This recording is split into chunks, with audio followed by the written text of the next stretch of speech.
I'm so glad to be welcoming back to the podcast two guests who need no introduction. Astra Taylor, co-founder of the Debt Collective, who is like on a winning streak right now. Although we're gonna caveat that a little bit. We're gonna get into the details, but a winning streak right now, having secured some measure of student debt relief from the Biden administration. Welcome back to the podcast, Astra.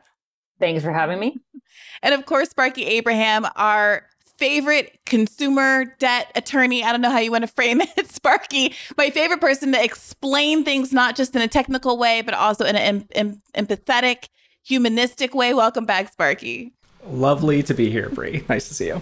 All right. So, Sparky, when last we spoke, it was shortly after I had done an episode of Bad Faith with a Fordham law professor, Jed Sugarman, who had some skepticism about whether or not Biden's student debt relief plan would pass constitutional muster if challenged and taken to the Supreme Court, as conservatives immediately signaled that they were planning to do. And you pushed back against that in a really helpful conversation that we had on Callin after that episode aired, and people should go and listen to that for fuller details. But I want you to catch us up to where we are now, because there have been efforts to find a character with standing. The person that they found, somewhat hilariously, was someone who worked for the organization that's trying to challenge the administration's policy. What has happened since then? Yeah, so there have been a number of different lawsuits that have been filed now. I would also note that at least one of them cited Professor Sugarman's article in the complaint. But really, we haven't reached the point in any of them when that analysis would come into play. And for the most part, they have not worked yet. Okay. We kind of talked about before, right? There's this idea of standing, where in order to bring a lawsuit, challenge something that happens, you have to be able to show that you were harmed in a concrete and somewhat individualized way by it. You can't just say, I don't like this thing that happened, and I have a legal theory as to why it's bad. And of course, like we talked about, it's kind of difficult to do when it comes to student debt cancellation, because it helps a lot of people and it doesn't actually hurt anybody.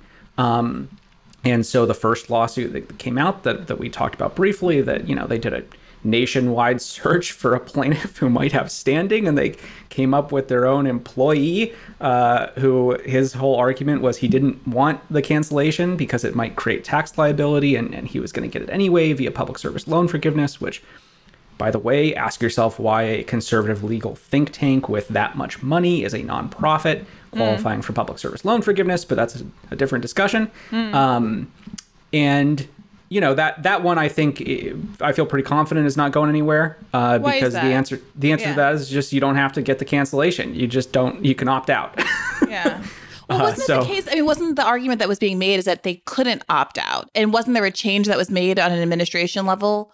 There was an announcement that was made on an administration level confirming that there would be a way to opt out. But it was never the case that everything that I had always heard was that this would be an option. So I think that was maybe a little premature, the claim on their part that there was no opt out. Okay. So when we spoke during the call-in, your concern with Professor Sugarman's take was that it was one, basically kind of showing a hand and like giving people some ideas. And you alluded to the fact that his article was cited in some of these briefs, but moreover, that it was a little bit premature, that you didn't necessarily, agree, that you didn't want to put the Biden administration in a position where it would start to roll back any of its policies in anticipation of some of these arguments somewhat prematurely. How are you feeling about that now? Because it does still seem to be, I mean, nothing seems to have really changed. And I think that some of the fundamental questions about whether or not student loan relief should have been pursued using the tether of the Higher Education Act, as opposed to the HEROES Act, which is an emergency legislation that is tied to COVID, something that Biden has proclaimed is now over, is a more tenuous claim than the Education Act, which seems tailor-made for this kind of executive action. Yeah. Well, let me give sort of an answer, but not an answer. Okay. Here's what I think we've learned is that these lawsuits are not as easy and are not as powerful as the opponents of student debt cancellation thought they would be. Despite a lot of resources that they're throwing into these things, they have not been able to find a judge yet to put a halt to student debt cancellation.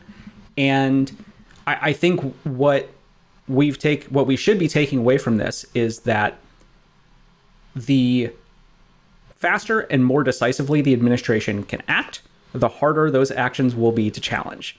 And so, of all of the criticisms that we can make about this particular student debt cancellation plan, which could include the authority that it's brought under, although, like we discussed, I don't think that's that important of a criticism.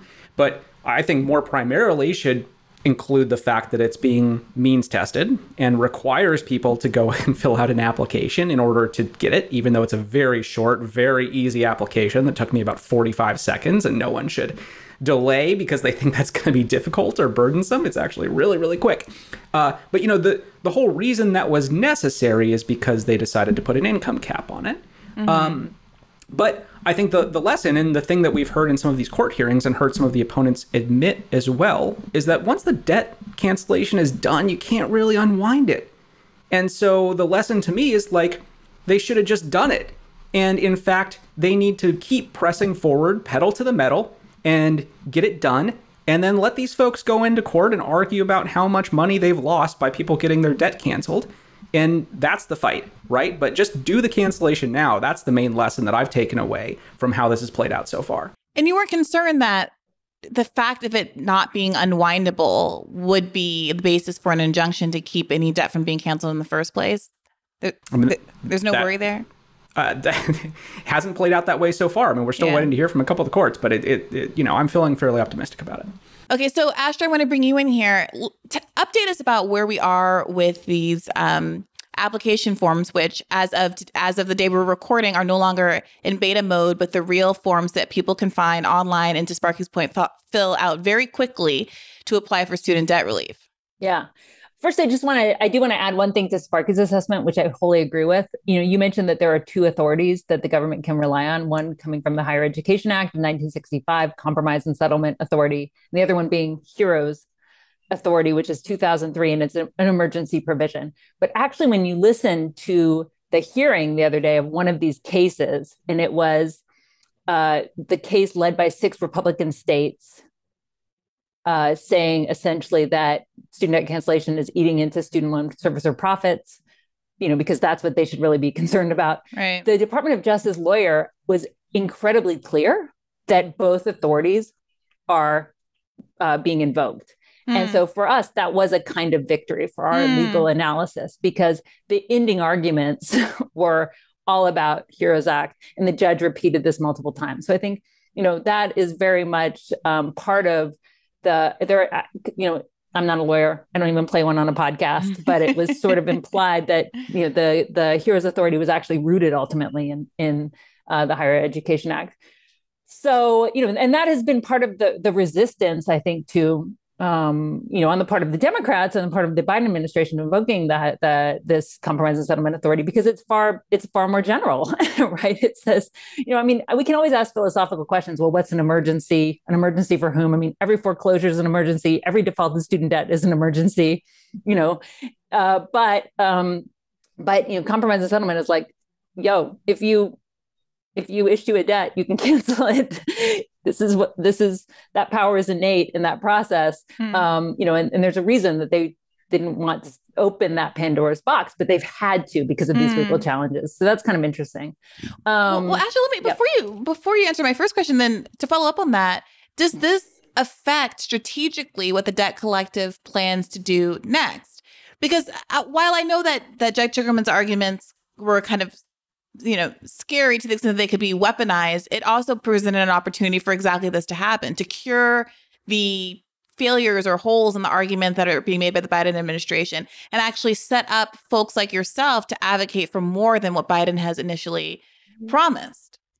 Yeah, and we would be arguing for more than Biden initially promised, whether the courts use our arguments or not. I mean, frankly, I think the courts are pretty illegitimate in this country. I mean, what is legal is not always just. And so the debt collective, I think, is asking, well, not just is it legal for the government to cancel debts, but is it moral, right? But I think right now, the way the stars are aligning, yes, what we're saying is we're right. You can cancel debt. You have the legal authority. You've admitted it. In fact, you can do it automatically. You already have. You've done that in the past.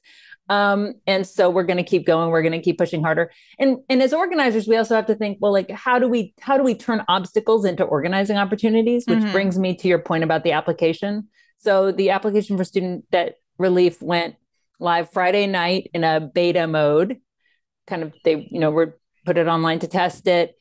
And what we just heard today is it's officially online, and that 8 million people applied, and that it was relatively bug-free. So this was not a healthcare.gov fiasco, which is something we were really warning about. It takes under a minute to fill it out, which is good. And you don't have to log into your student loan account. So, there's not a lot of pain in applying.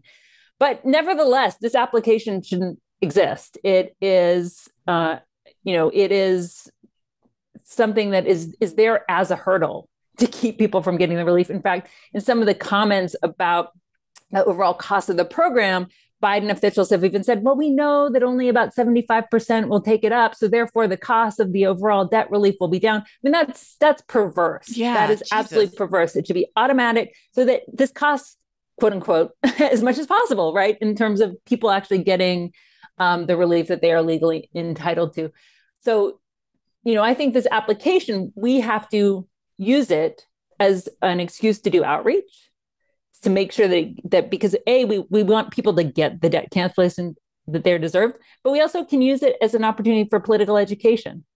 Why does this debt exist in the first place? Why are they making you fill out an application, even an quote unquote easy one? What are the politics behind that? What are the and can we can we do like application circles in communities where we get people together to fill it out and then start talking and start fighting for full debt cancellation and get more people recruited into our debt strike, which I know is one of your favorite things that will be launched should they try to turn payments back on at the beginning of the year.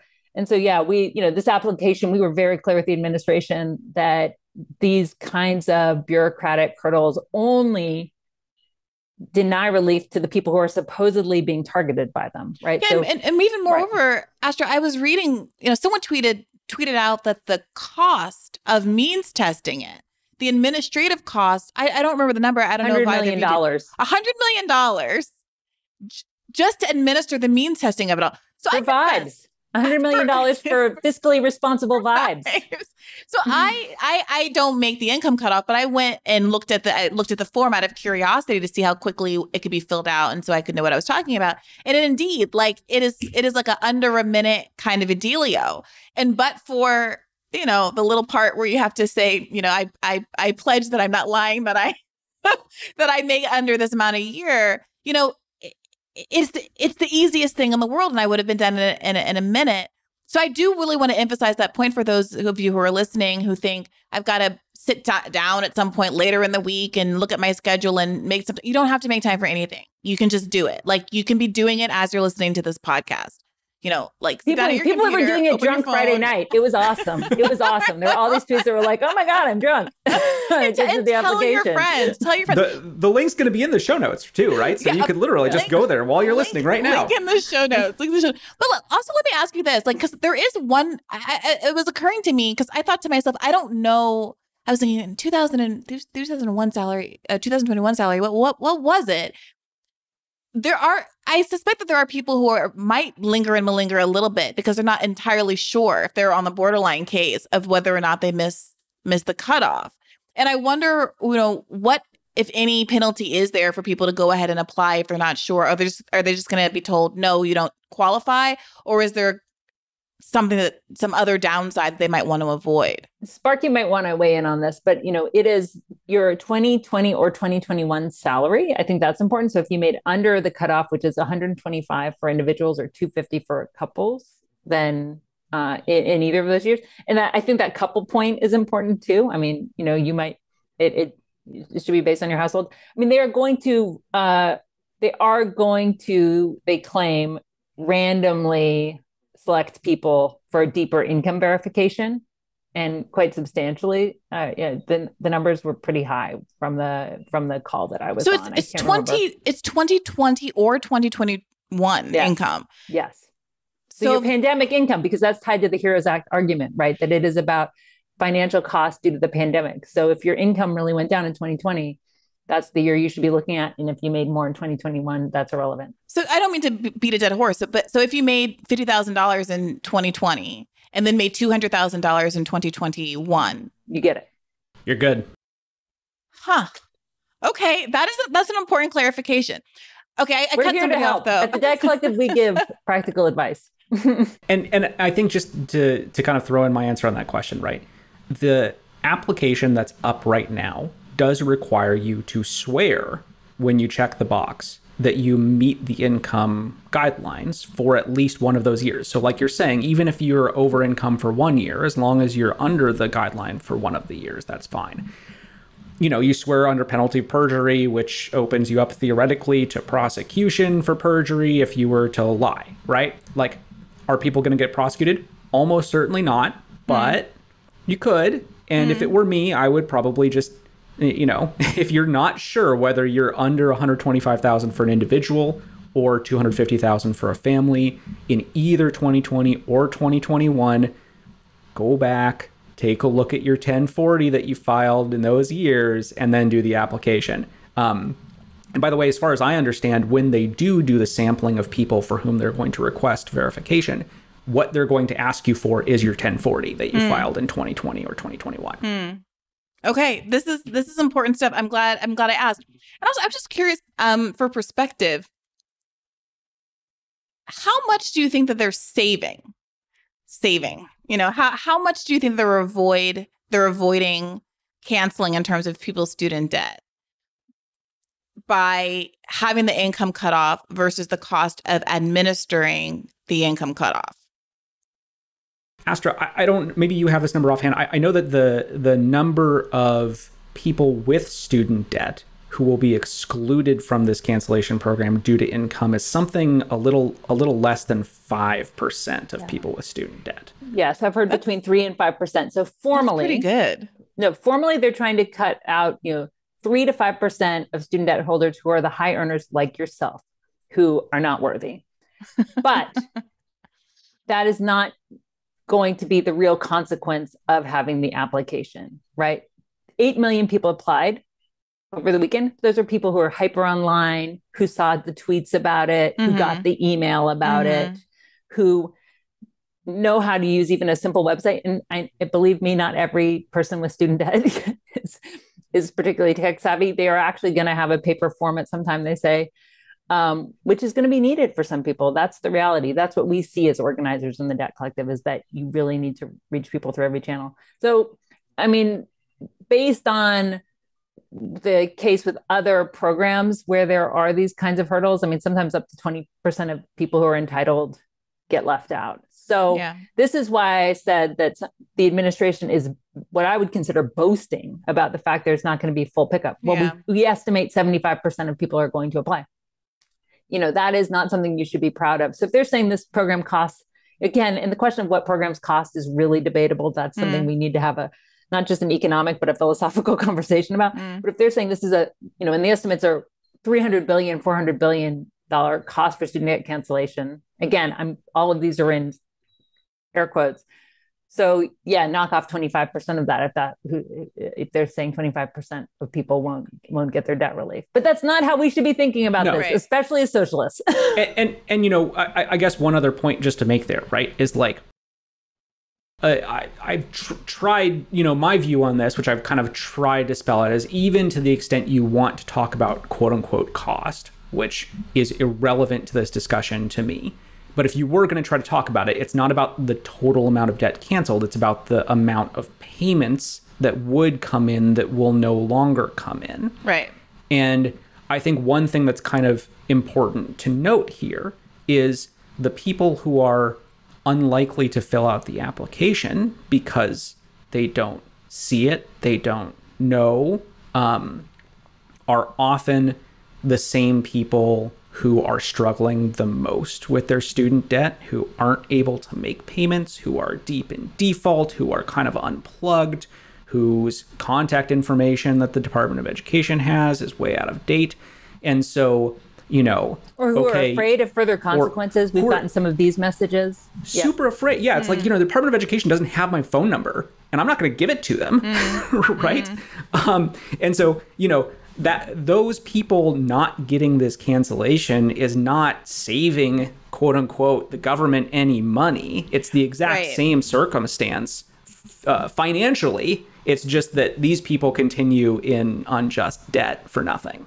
No, I understand. I was just trying to see if I could get a pithy soundbite, be able to make a pithy point about they're paying, they're paying $100 million to save X number of dollars, and to to be able to nail home the idiocy of the cost of means testing. They're paying $100 million to hurt people who are fucking broke. Yeah. Right. Yeah. And again, this is $100 million for vibes, because it's all about this fiscal responsibility. And it's like they're pandering to people who would hate the program no matter what. They'll hate the program whether it's canceling $1,000 of debt or wiping it all out. And why they took the bait, I don't know. That's an interesting question, because obviously when this was first announced, there was a lot of pushback from moderate Democrats in addition to Republicans. The kind of the Claire McCaskill types of the world were hand-wringing all over MSNBC about how this was a waste of money and disadvantageous. I'm not sure Biden's policy here works.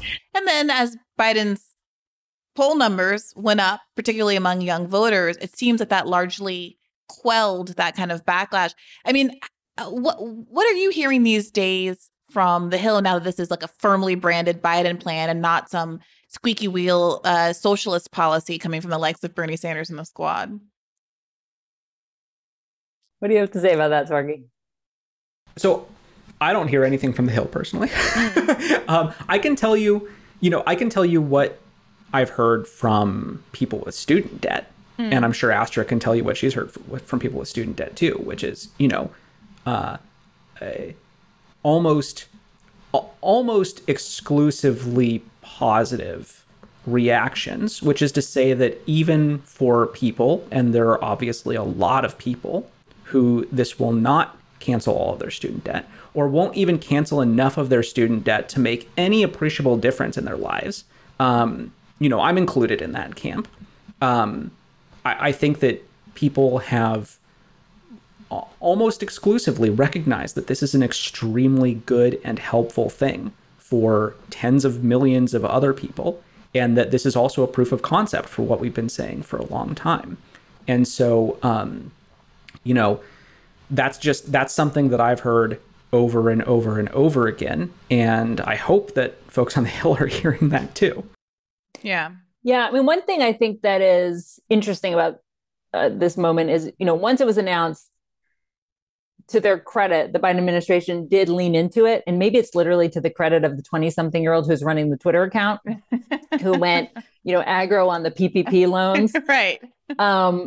But there was, I thought they were going to be a bit more reticent, like, we're being so fiscally responsible. And, they are saying that, right? Oh, it's only for people under this income cap. But there has been a kind of aggressivity to it and a lifting up of the stories of debtors that, I think are very helpful for us, again, from the perspective of organizers. This feels like a down payment on a future win. Like the Pandora's box is opened and people now know that these debts, like, people aren't idiots. It's like, oh, if you can cancel 10 or 20 for some people, well, surely you can cancel 30 or 40 or 140, right? So that's happening with the public. I do think the naysayers are quieting down a bit. I am struck by the fact that that candidates aren't leaning into it as much as you would think. So Warnock in Georgia is one of the only prominent politicians running ads talking about debt cancellation. And Warnock was a key political figure, pushing the president to do this. I've always thought Herschel Walker looked perfect up there. I think he looks good here. I think he looks great there. But Herschel Walker in the U.S. Senate? We already have someone working for Georgia. It's Raphael Warnock who led the fight to cap the cost of insulin. Worked with Republicans to improve our roads and bridges. Pushed the president to relieve student loan debt. I'm going to keep Herschel up there and keep Raphael Warnock in the Senate. I'm Raphael Warnock, and I approve this message. But, I'm so I think, on the Democratic side, there's a lot of corporate Democrats, as we all know. Yeah. And, what's striking is even in the face of a policy like this that, had measurable effect on the polling numbers, they're still not leaning into it. And that just, I mean, again, it just shows you this corporate ideology of like, what is it about debt cancellation that's so threatening that even once the president's all behind it and it's so popular, it's popular with Republicans. I mean, there was an amazing CNN piece where they went hunting for Republicans who hated student debt cancellation and they could not find them. Yeah, I think I used that in one of my radars. Yeah. Right. And the host is like, well, hold on. What about people who paid their debts or didn't go to college? And they're like, people like it. Yeah, because a lot of those Republicans, those people, their kids went to college and they have student debt. Like, we told everyone to go to college. They all went to college. They all have student debt. And people aren't assholes, it turns out, sometimes. And so I guess I'm just, it's like, wow, man, what do we have to do to show you doing popular things is popular? Like, I'm glad you brought up Georgia, because I was struck, and I mentioned this in the last episode of Bad Faith, but last week there was a caller that called into the call-in episode from Georgia. And as we were talking about his kind of apathy about, why he wasn't that excited about either the gubernatorial race or the Senate race and, what he feels like Democrats have or haven't done for them in the state, it struck me that Georgia was ground zero for, I'm going to give you $2,000 checks, which didn't happen. And it was also ground zero for, I'm going to cancel your student. If you win me the state of Georgia, I'm going to cancel your student debt. Not only that, but Georgia is home to some of the flagship HBCUs in the United States of America. And Biden's promise there, which everyone seemed not present company, obviously, but everyone else seems to have totally forgotten, was to cancel the entirety of HBCU debt, the entirety 100%. Of debt of people who went to historically Black colleges and universities. And it seems to me that if you're having a problem turning out people in Georgia, and the state is as important as it is in terms of Democrats holding the Senate, and if you have Morehouse and Spelman and a problem allegedly with Black men coming out to the polls, you might consider actually following through on that promise, because the voters, I think, have not forgotten. Absolutely. And I also want to lift up the fact that Stacey Abrams, this is eternity in political time, but 6 months ago, canceled a bunch of medical debt for people, right? And so I think there's, this is, it's also my home state, but it's like, this is a state that is democratic, but it's subject to voter suppression. It's, the Republican stranglehold has got its grip. And exactly like what these rising politicians are saying, this, people trying to build a kind of multiracial, democratic movement. And I kind of mean small d, but, also one that turns out for the big D Democratic Party is like, they're saying these pocketbook issues matter, like, checks, debt cancellation. And it's wild because like, this is the state where the balance of power in Washington, like it hinges on it, right? Yeah. Like, and they still don't care. And Bernie's out here, by the way. Last week, he raised his hand and said, maybe consider broadening the messaging to be inclusive of, but not limited to, abortion, and talk about some of these economic issues that continue to poll really high when you ask voters what they care about, including the stuff we're talking about here right now. And the Democratic Party was very angry at him for opening his mouth and saying that, suggesting that he was minimizing the relevance of abortion to women and people broadly in this country. I don't know, man. It's like right there. They will not take the advice, and they keep characterizing everything that's like a helpful push as like trying to bring Democrats down, and it's exhausting because truly, I am not even a Democrat. I'm trying to help you, boo. Like, well, no, and I mean the cover of the New York Times today says that as people worry about the economy and the Democrats have no message on it, people are giving it's giving Republicans an edge, and so. But this is the thing, and this is part of why the Debt Collective is focused on debt, because it actually is a really deep thing. You start canceling debts, and how far do you go? You start following those chains of debt, and you start questioning the entire economic system. You go, hey, why am I in debt for college to begin with? Why am I in debt for healthcare? Because I don't have free education. I don't have universal healthcare, because I'm underpaid at the job, because people are allowed to profiteer from my pain, And so we've always known that the resistance to canceling debt was never about fiscal responsibility. It was never really about moral hazard. It was about the fact that it's a gateway to these bigger questions, that the party is invested in keeping at bay. But they are popular, and we have tipped. I think this is why this is such an incredible victory, even if 10K and 20K are not enough. It's because we have actually sort of repolarized things. So now the president of the United States is tweeting about how people are being crushed by debt and it should be canceled. even if he's not going far enough. I mean, I'm sorry, but as someone who's been doing this for a long ass time, it's incredible. Yeah. You know, especially when you think about the president we have, President Joe Biden, and his investments over the course of his career. Yeah. Because he was on the 100% opposite side.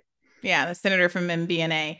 Well, before we move on to this question of what the next step is, I did want to ask what is the deadline for filling out the student loan cancellation applications, and also why is there one? That's a good question, isn't it? So I'm not sure that I have a 100% answer on this. Here's what I know, and Astra, maybe you know a little bit more or something a little bit different. In the past, they've said that if you want your cancellation to take effect before payments are supposed to restart currently, which, we're going to try to stop that from happening, but currently payments are set to restart at the first of the year. If you want your cancellation to take effect before that happens, they've said you need to apply by November 15th, I think. So that's one quote unquote deadline. I mean, again, why are we restarting payments when we know that a bunch of people are going to have, for a lot of people, all of their debt canceled? I don't know. They've also said that the broader deadline for applying for the cancellation is, I think, the end of next year. So, again, does there need to be a deadline? I don't really understand why there would need to be a deadline. The legal theories don't seem to need it. Even the HEROES Act, it's still based on the same time period and income. But that's what I've heard, is that if you want your debt canceled before payments restart, do it by November 15th. And overall, if you want it to take effect, you have to do it by the end of next year. Okay. So hypothetically, you don't want to be in a situation where you only had $20,000 left, $25,000 left, $8,000 left, and you're paying money that you absolutely would not have owed if you just went ahead and filled out the application. Just go do it. And again, I mean, just to emphasize, it's so fast. And there's still legal challenges. Like, I would do it fast because we don't actually know what's going to happen. We think the legal arguments are bogus, but again, courts in this country are corrupt. And so I would do it fast if I had student debt. I paid mine off, but I'd be swift. And, I think the fact that, we kind of talked about this a little bit, Brie, when we were talking about the Sugarman article, which is that one of my concerns about that sort of discourse is, I think that it's helpful both for people and for the legal arguments for people to be living their lives and behaving as if this is going to happen.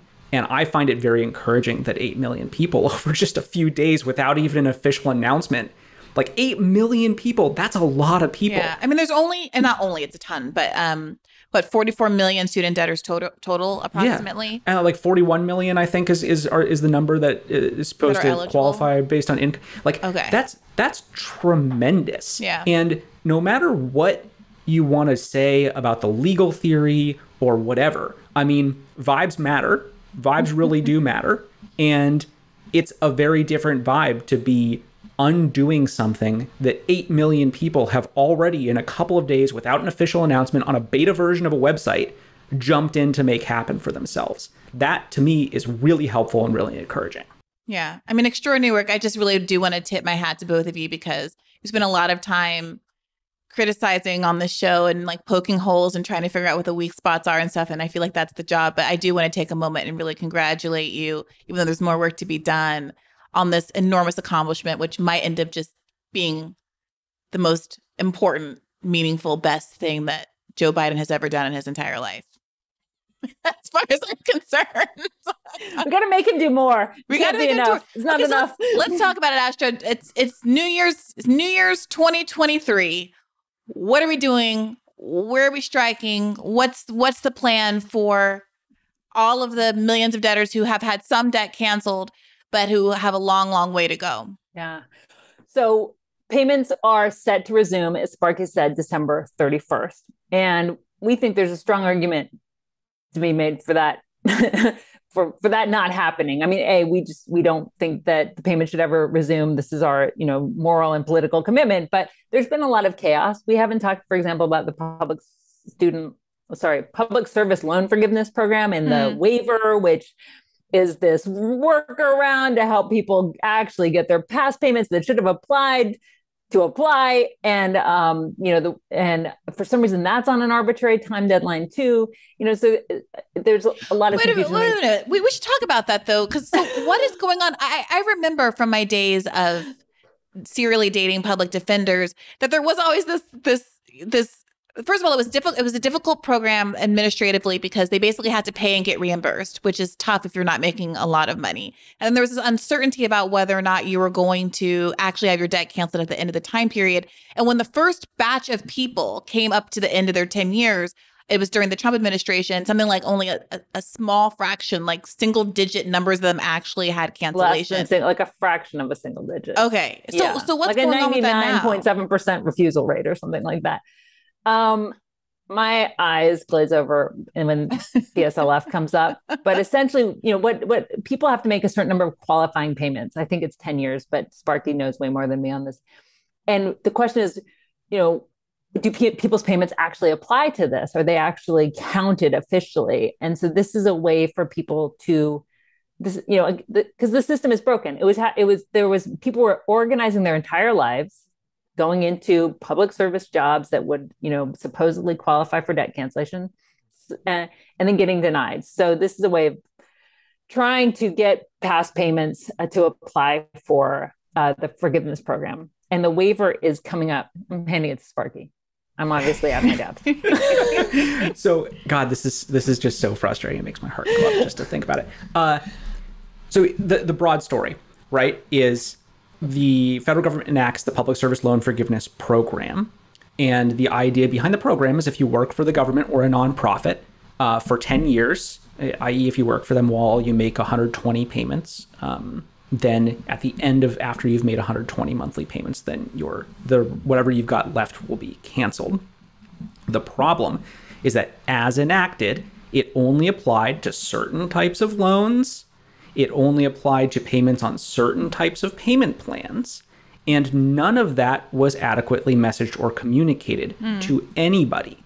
There are also a few things that weren't adequately messaged or communicated, which was only certain types of nonprofits qualified. But for some of those problems, last year, the administration announced that they would have a quote-unquote waiver period, which is for 1 year alone.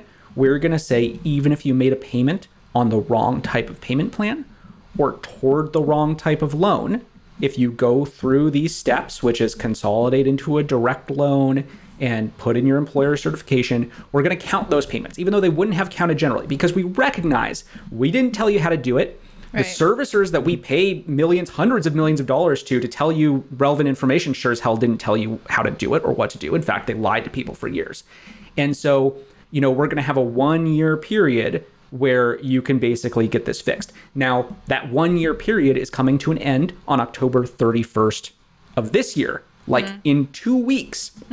Is there any reason for this waiver period to end? No, absolutely not. Of course not. They could extend that. They could fix the program. They could keep counting these payments. The universe of possibilities on this is wide open. But as of right now, officially it is ending. And what that means is that if you have been working in public service, even for me, right? So like I spent all the time that I could on the right payment plan, and I had the right type of loans to begin with. And I was very conscious of this the whole time. Nonetheless, I put in my employer certification again under the waiver, and they gave me a few extra payments because it turns out I had been in forbearance or something for a couple months that I didn't know about, right? So I think everybody who has worked at all at a nonprofit or government organization since they've had student loans needs to go on. I think the best organization to get information on this right now is the Student Borrower Protection Center. Like, go to protectborrowers.org, figure out what you need to do, and do it before October 31st. It is ridiculous and arbitrary that is the deadline, particularly when, some small fraction of who the administration has determined should be eligible for relief under this waiver have actually gotten it. Like the uptake is tragically small. But so far, everything we've heard is that this deadline is real. Okay. Let me go back to you then, Astra, because we were just talking about what happens when the moratorium lifts on New Year's. There has been many a moratorium deadline that has been pushed for years now. Are you getting any messaging that there's more flexibility here, or does this really feel like the final countdown? I think the administration is more committed than it was in the past to turning payments back on. But, why I think the PSLF thing is relevant, and also the application for student debt relief, is something that Sparky said earlier that might have been glossed over, which is that there are going to be people who actually are in the queue for full debt cancellation, who are going to have this weird interregnum where payments get turned on. And, I think that because they're not doing things swiftly, and because they're doing things with these ridiculous and necessary applications and hurdles and waivers and bullshit, right? And so I think that is, the chaos that they've created because their systems are so broken and because they have all of these profiteers, making things that much more challenging, all these loan servicers who are, making things that much harder. I think we have some leverage, but I think we have to really use it. We have to fight, just as we've had to fight for the other extensions. I mean, there was one time in April where we had a big protest in DC and then got a further extension. So I think none of these, nothing is ever handed to us, but I think we have the ammo for a real fight to get another pause extension. And I think it relates precisely to the fact that the systems they've implemented, to the fact these systems are so broken and are creating these delays that, ultimately also, I guess another piece of leverage is they just create more mess for the Department of Education. Like, it would actually be easier for them to just keep the pause going and they can kind of clean up under its cover. Yeah. And then turn things back on when some debt's been canceled. So we are organizing, we have been recruiting for a debt strike. And this is another page that we should put in the show notes. I hope it's an Action Network page that lays out all of the ways that you can safely get to $0 repayments, right? Do not give the Department of Education a penny, especially if you're in the queue for full debt cancellation. But if you can't afford to, and there are so many people, as Sparky said earlier, for whom $10,000 or $20,000, it doesn't begin to chip away at the interest that's accumulated on their loans. They're in certain kinds of income-driven repayment programs. It doesn't really make a measurable difference on their monthly payments, on the financial burden they're carrying. And those people can't be left behind. We have to keep fighting and keep organizing for them as well, and be in solidarity. And keep going until all of this debt is erased, because if they can cancel 10K, they can cancel it all. And until we restructure the political economy of the way education is provided and make college free for all. So that's really the horizon. And we live in an annoying world where what's possible is determined by the balance of power in Washington. But I could, the fact is that college for all is something that can be included in a reconciliation bill. Let's cram that in there. I want to ask you about that, let's Astra, do it. It does feel like the immediate kind of backlash wave that happened after the plan was announced in August or whenever it was. There were a lot of folks, neoliberals in both parties, saying things like, well, this doesn't get to the root of the underlying problem. Oh, yeah. Well, we know what does. Yeah. So it felt like this real opportunity to say, great, here's legislation that you can vote on if you really care about this, to make free college or whatever other 100%. Kinds of plans there are. Do you think, is that something that has been brought up with Democrats, with the Biden administration? Because it doesn't seem like they have realized that was the move. As great as the Twitter account is, it doesn't seem like from a substantive policy standpoint, that is something that I've heard any follow-up on.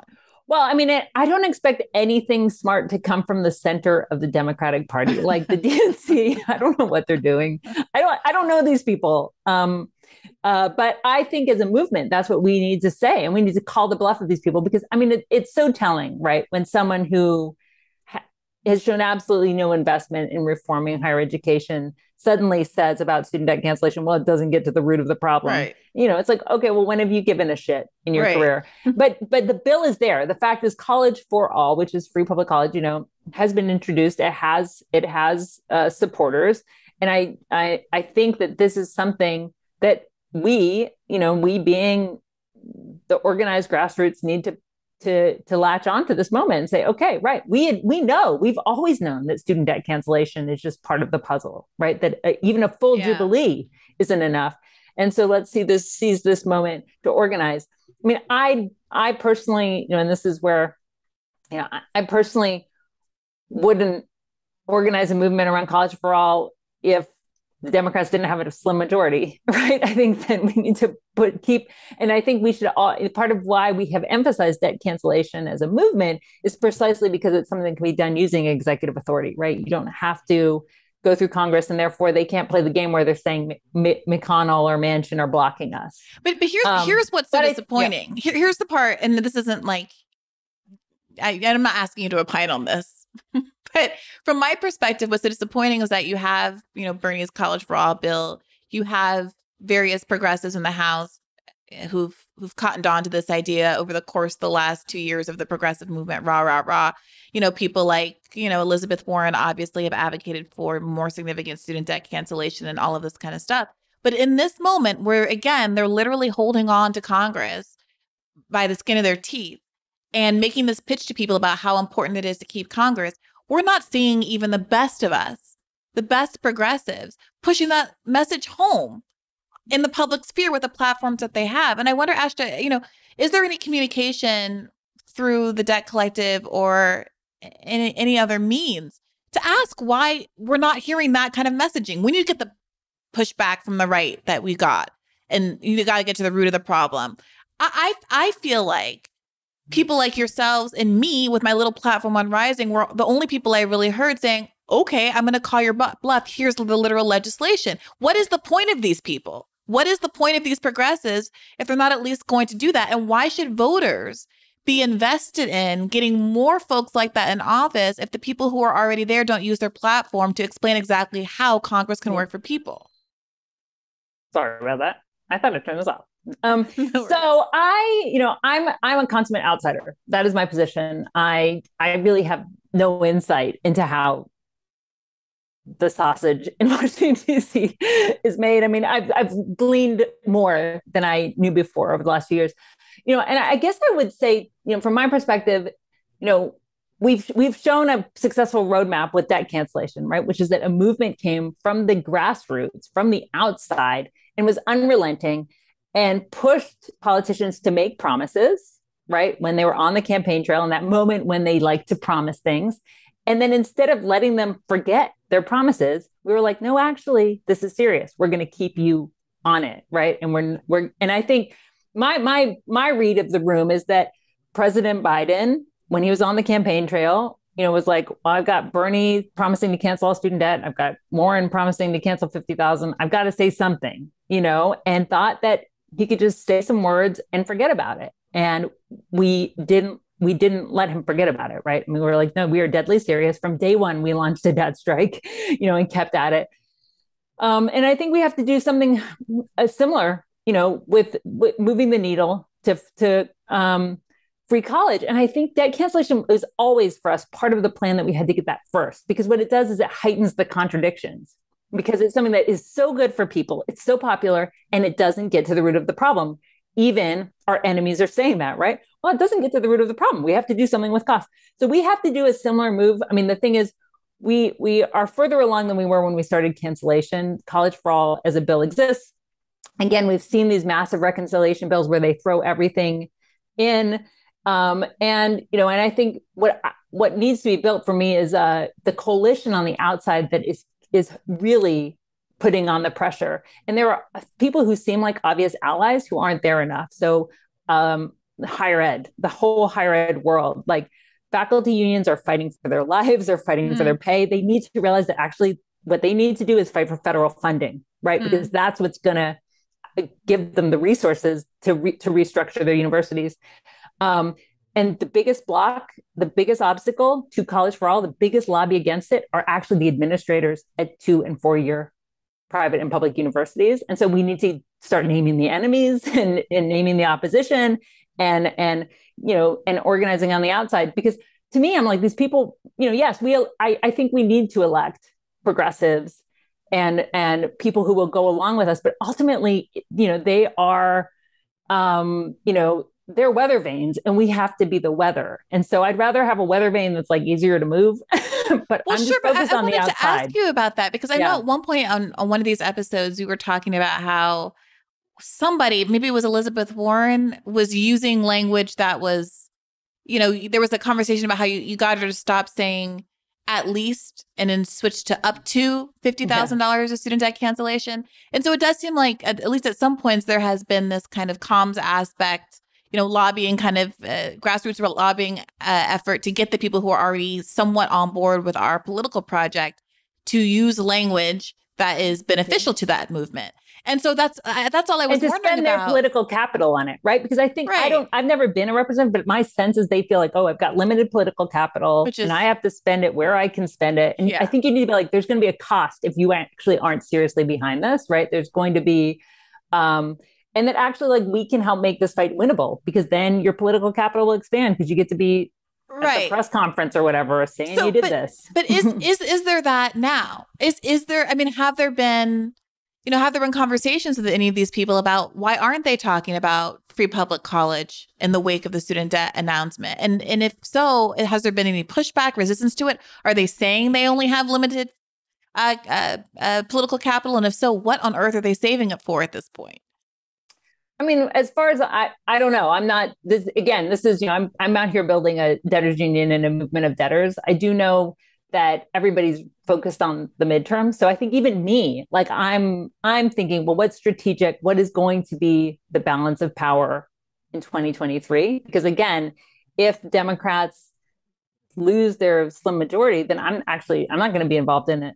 I wouldn't recommend progressives get involved in a legislative fight because then you're just tilting at windmills and you should be building local power. You should find targets that you can move. Well, I would be arguing that the 3 HBCUs in the Atlanta area having their debt fully canceled could gin up some votes that are very necessary in the state of Georgia right now.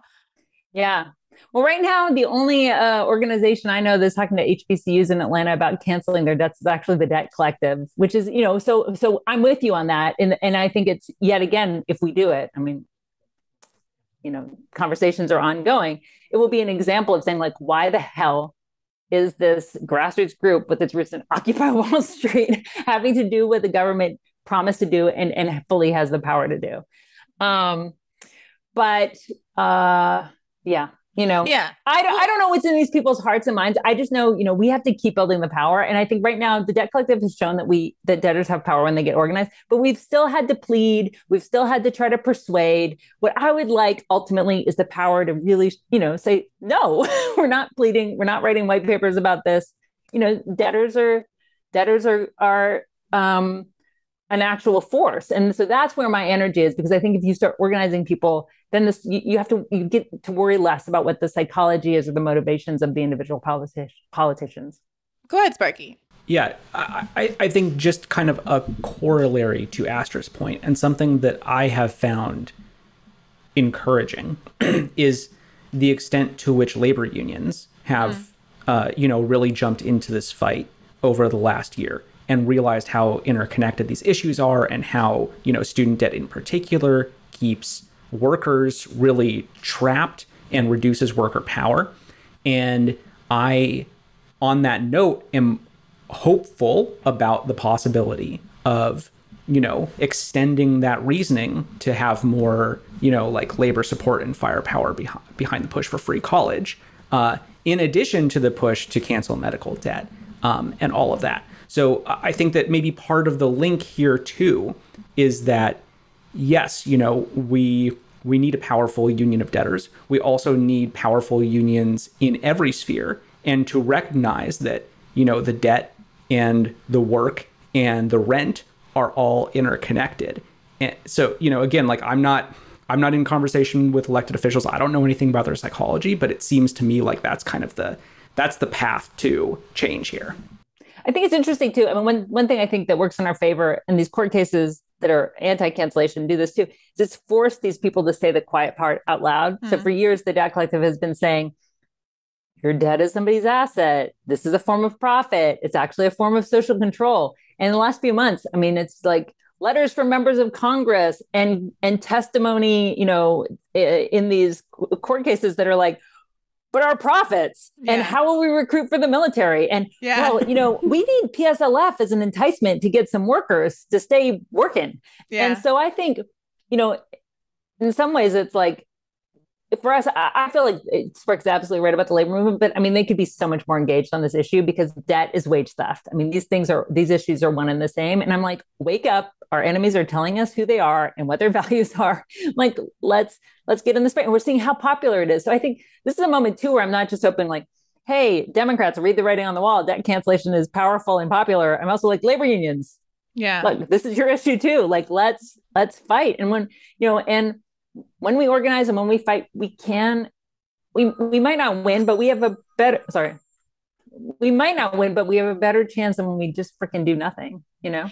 And I do think it's a really important point. I mean, I was reflecting on how, the campaign obviously ended in April. We all became, unemployed, but the fact that the Bernie campaign paid for us to have healthcare through the election, through the general election, and also student debt was canceled. I mean, there was a moratorium, enabled me personally, despite, world's tiniest violin for me, but it enabled me personally to weather out half of that year and not have to take certain other jobs that I think would not have been as productive socially, and take the time and be able to do something like this podcast. That was the financial freedom that enabled this podcast to even exist.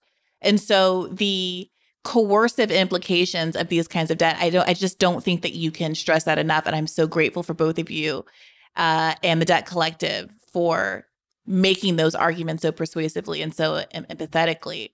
Astra, I just want to follow up on this one point before we close out about what happens on January 1st.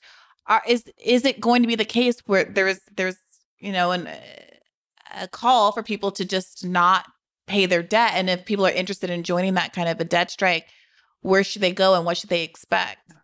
Yeah. Well, first I want to just say thank you to you for being a voice on this and also lifting up the arguments because, now everybody believes in it. Everybody believes it's possible. The president did it. I mean, I personally am so happy to be able to say he picked up the pen instead of saying Joe Biden can pick up the pen and cancel student debt.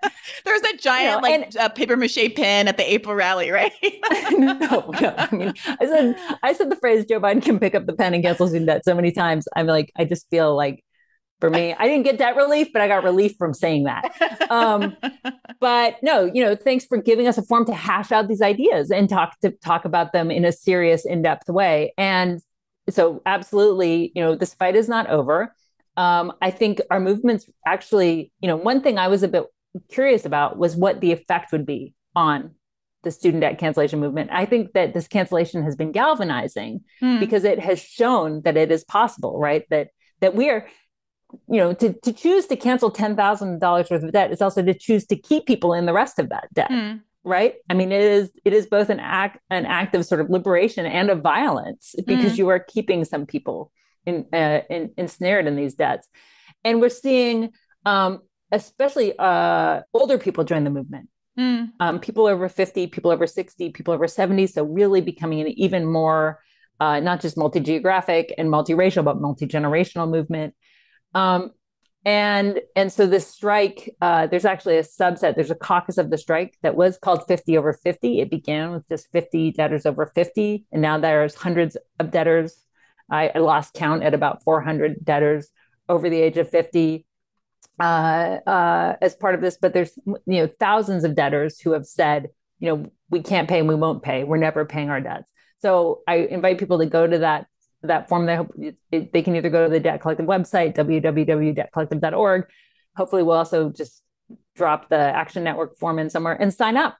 And then join some of our meetings, join a debtors assembly, and ultimately become a strike leader and join, host a strike circle in your area. Because right now we need to recruit. I think that's the main task is recruit people, get people out of the shadows, get people out of that silence and shame and into solidarity with other debtors. Because that's ultimately we just need to keep going, and doing more and more of what we've been doing, which is politicizing this issue, calling attention to its immorality, calling attention to the profiteers, and using forcing the people who are in power to use the tools that they have to end this crisis, because it's totally possible. It's a totally realistic demand Debt cancellation is happening, and we're going to have more of it. So well, you heard her, folks.